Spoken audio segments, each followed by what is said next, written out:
15h54, France Info reportage. L'Association internationale des victimes de l'inceste lance ces jours-ci une campagne de presse contre l'inceste et la pédophilie.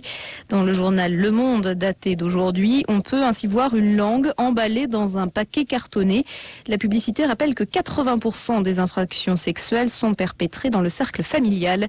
Elle était volontairement conçue pour frapper les esprits. Sébastien Baer. Au premier coup d'œil, on dirait une publicité pour un jouet pour enfants. L'emballage est rose, il y a un petit canard de bain jaune et un biberon juste à côté du paquet. En s'attardant sur l'image, on découvre la langue en plastique et cette légende. Une vraie langue de papa articulée pour filles ou garçons de 0 à 15 ans. La publicité répugnante a été volontairement conçue pour choquer, affirme Frédéric Roger, publicitaire de l'agence V qui a imaginé la campagne. Le fait de présenter de façon visuelle une langue qui se balade permet à la personne qui remarque ces annonces d'imaginer la scène. Et ce côté justement choquant va aller toucher les personnes beaucoup plus profondément, beaucoup plus viscéralement que si on mettait simplement un slogan blanc sur un fond noir avec écrit Stop à l'inceste. Deux autres publicités ont été imaginées sur le même modèle. La main baladeuse du tonton et le doigt tripoteur du frangin.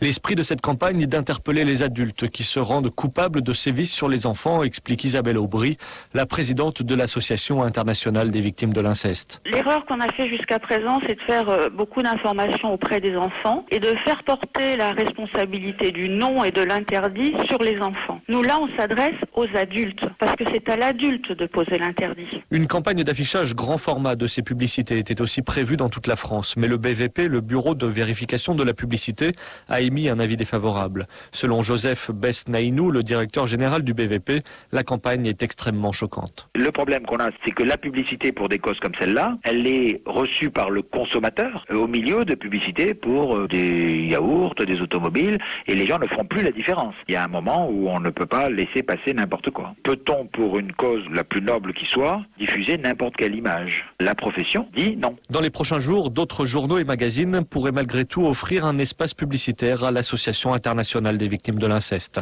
Sébastien Baer, France Info.